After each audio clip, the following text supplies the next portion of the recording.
want to quit Facebook, but it's hard.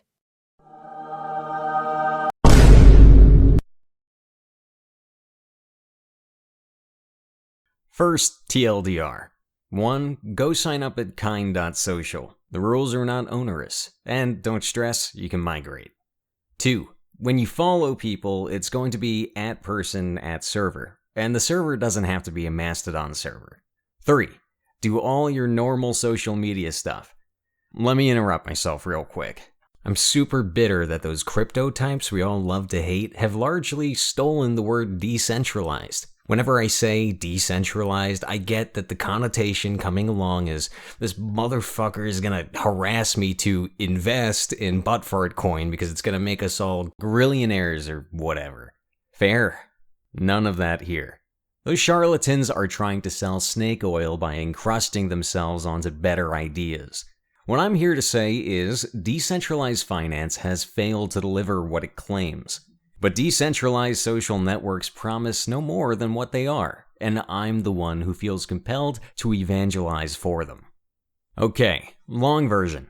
Question: what do you want out of your social networks? I just want to see posts from my friends without all this other sponsored crap. Because these services are forced to be good to their users, they don't mess with your timeline. No sponsored posts, no shifting the order around to make it harder for you to find the post you're there for. There's no incentive to do so, and it would take more resources to do it. I want a decent community. The rules for the vast majority of these instances are probably what you're looking for. Again, I recommend kind.social in the interest of just picking one, and I'm on aleft.land. I want to make fun bots without having to sign in blood. With Facebook, I mean Meta. Sure, your bot can use a first-class API, unlike some Twitch clones who have an API but you have to reverse engineer it. There's an instance called botsin.space. Check out @aquarium at botsin.space. I want to post for my audience without having to do it again and again and again, in a million different places that each insist I should use them and only them. Kind of the same as above. Post your content wherever you live, and your followers across the fediverse will see it. Fucking, I don't know. Where's everyone else? Sign up somewhere, follow everyone you want to. You might have heard that Elon Musk, an evil billionaire... Yes, me.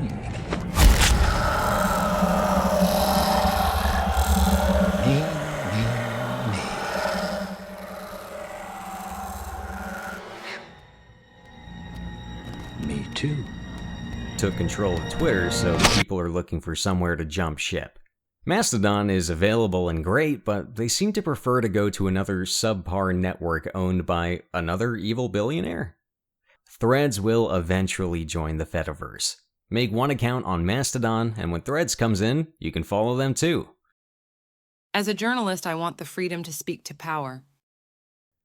Then I don't have to tell you twice how great it is to have a decentralized social network. The reason ARPANET, which would later become the internet, was invented in the first place was to decentralize resources and communication. Common concerns. People start throwing around terms like free speech when they get punished for being atrocious. Is there no moderation? Every server has some form of rules. Many are proud of how strict they are. Maybe it's just the side of the fediverse I'm on, but I haven't seen any servers that tolerate Nazis. It's too much to have to care about. I want to devote less of my brain to social media. You've been bothered with far too much stuff you don't care about. Sign up, just like you did for Twitter, and start tweeting. I don't want yet another app to keep updated. I bet you have a few abandoned social networks. I'm telling you, trade one more for this. Slowly, you'll be free to abandon more and more. What actually is the fediverse? Different systems that can communicate with each other, while remaining independent. Admittedly, a lot of these systems are easiest to explain in the context of like blank, but federated. Mastodon is like Twitter. PeerTube is like YouTube. Friendica is like Facebook. PixelFed is like Instagram. By agreeing to a standard, this one is called ActivityPub, I can live on my Mastodon home server, and you can live on yours, and we can still communicate. Or we can host our own. Or, let us imagine you. You can live on your Mastodon home server. I can live on PeerTube, to which I post this video. Your favorite influencer can live on PixelFed, where she posts photos. You can follow us both. 3 services, but each of us only needed 1 account. How about the same scenario, only within the GAFAM walled garden?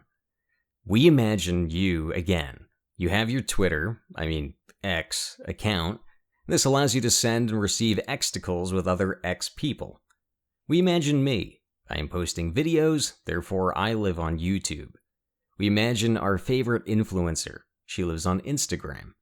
These systems have no intention of playing nice with each other to notify you that there's new content for you.